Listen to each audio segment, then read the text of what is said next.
In the last video, we talked about place value of whole numbers with TEKS 4.2a and 4.2b. We discussed base 10 relationships in the place value chart, and we also discussed students representing the value of digits in whole numbers using standard form, expanded notation, and word form. Today we're going to talk about TEKS 4.2c, and that is comparing and ordering whole numbers to 1 billion and representing those comparisons using symbols. So let's get started. Students in 4th grade have had at least 3 years learning about comparing and ordering numbers, so it is not a new concept for them. Therefore, my suggestion is to introduce it using either a problem-solving scenario where students work in groups to solve it, or by introducing or doing a notice and wondering. And we learned about notice and wondering this past year. So I want to talk about notice and wondering with something like this. This is an actual chart from the 2016 STAR test, and I just took away the question stem and the answer choices. So I'd put something like this up, and I would ask students what they notice about the chart. And hopefully they're going to tell me things like, well, it's about railways, it has 5 different countries listed, the USA is not one of them, it's talking about the length of the railway in meters, and each of the numbers is in the 10 millions place, and they all end in zeros. Okay. Then you're going to ask them what they wonder. Wonder why they only pick those countries. I wonder why they're measuring it in meters instead of yards. I wonder who has the longer railway, Brazil or France. Who has the shortest railway? Who has the longest railway? And then you're going to get into this conversation of, and you can pose the question, well, let's order these from from least length to greatest least, or length, or greatest length to least length. And from there you can have students work in groups, and it's a great formative assessment for you to walk around and be able to see what students have come to 4th grade knowing, what strategy they're using for comparing and ordering numbers. Okay. You could also, to work on practicing this, use the place value pockets that we talked about in the last video. Once again, we don't need those decimals because we're just talking about whole numbers. But for this, students will, you can ask students, all right, boys and girls, I want you to create a number that's less than 3,000. So they're going to create their number and their place value pocket.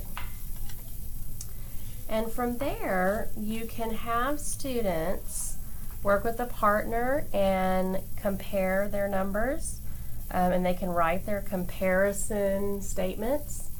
You can have a group of students order their numbers least to greatest or greatest to least.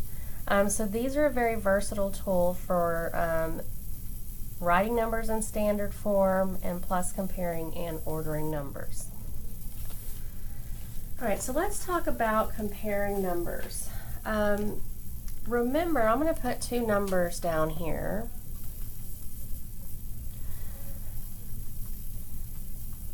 Remember that students are never going to see comparing problems like this, so do not spend all of your time just comparing 2 numbers like this. I am doing it just for the sake of time for us. But students are going to see comparing and ordering both in problem situations, so they're going to have word problems. So make sure that most of the practice that you do with students deals with them finding out who has the greatest number, finding out who has the least number, or comparing those numbers in problem situations instead of just like you see it here. Okay? All right, so the way that we practice or the strategy that we use for comparing or ordering numbers, just like in place value, is to create the place value chart.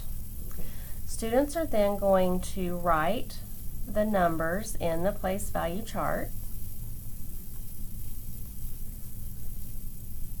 and then they're going to use an index card. What I have students do is I have them find the highest place that both the numbers have in common. Okay. Now when I'm comparing numbers, it doesn't matter what I'm looking for, either the least number or the greatest number, because we're going to write both comparison statements. So 3 and 3, cannot tell which one is greater or least. 32, 32, cannot tell which one is greater or least. 326, 324. I'm going to go with 326. It is the greatest number, and so I'm going to come out and I'm going to rewrite that number. And then I cross it off. And then I'm going to write my comparison symbol and write the next number. So 32,647 is greater than 32,467. Now let's talk about comparison symbols. These are sometimes hard for students. They've been doing them since 2nd grade, I believe. So we are not going to teach them alligator. We're not going to teach them Pac-Man. We're not going to say that this symbol eats the largest number. You can do two things. You can do 2 dots next to the largest number and 1 dot next to the smallest, like I did. Or you can talk to students about the number line. When I go down on a number line, my numbers are getting smaller. So this symbol here means less than.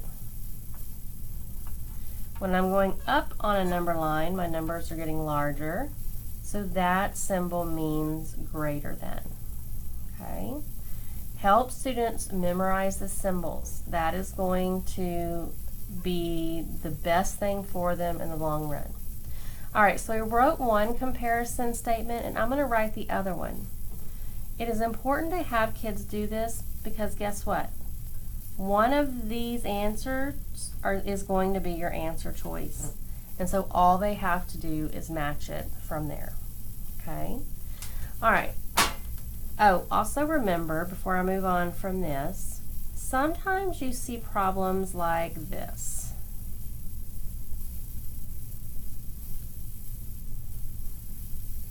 I should have written that a little bit shorter, or a little bit lower, because I'm running out of room here. So let's see. Okay, so when we see it like this, what I have to do is, remember when I'm comparing numbers, I am always comparing only 2 numbers. And I call these my true-false statements because I just have to find out whether they're true or whether they're false. So, for instance, on this one, is 32,467 less than 32,647? And I can put it in my chart and find out that is true. Okay. So then I'm going to cover up the first number and I'm going to compare these 2 numbers. Is 32,647 greater than 32,784? No, that is false. Since it's not both 2 true statements, that would not be my answer choice. Okay, so when you're comparing numbers, and if they have more than 2 numbers compared together in one comparison statement, have students still break it down into 2 numbers and 2 numbers. Okay? All right, so the next thing we have to talk about then is ordering numbers. So I'm going to put some numbers up here.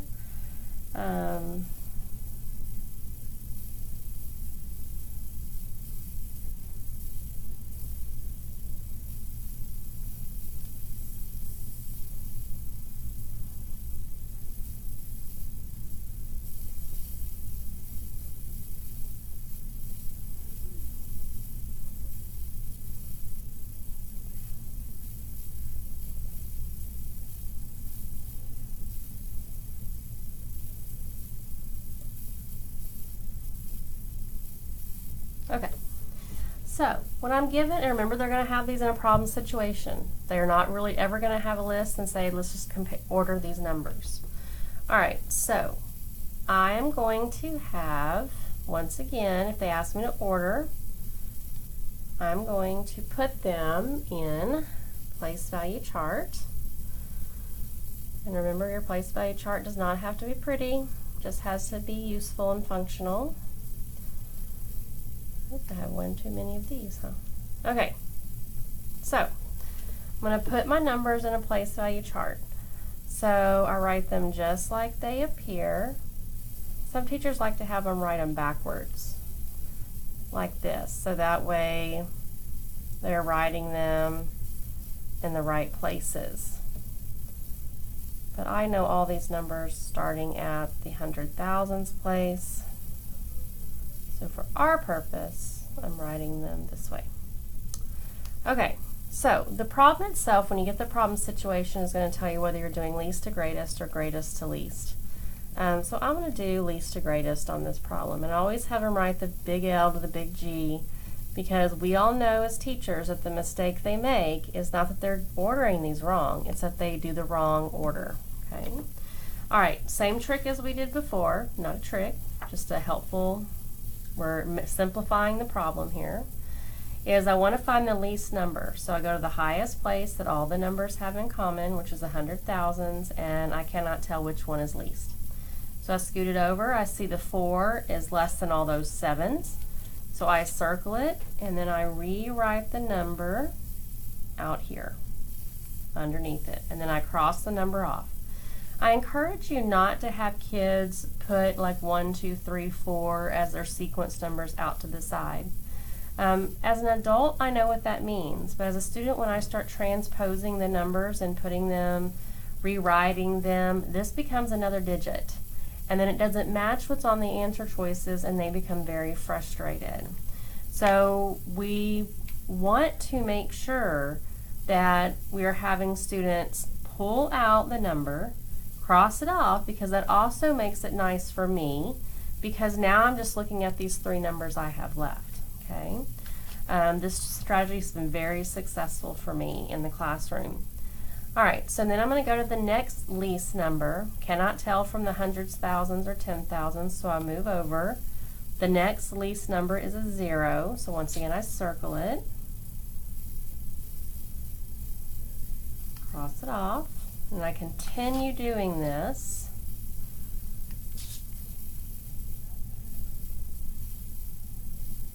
Once I have this number crossed off, I only have one number left. Cross it off. Now to check it, because this is the part they mess up on, is did I do the right order? Did I answer that question asked? So I always have the kids start with just 3 digits. So 644, is it less than 670? Yes. Is 670 less than 673? Yes. Is 673 less than 676? Yes. So I did the correct order. Okay. So any problems with comparing and ordering, you use the place value chart. Okay. All right. As always, take a look at that instructional talk page in case there was something I missed to tell you about. And if you have any questions, please let us know so that we can get those cleared up for you before you teach this in the classroom. All right, see you next time.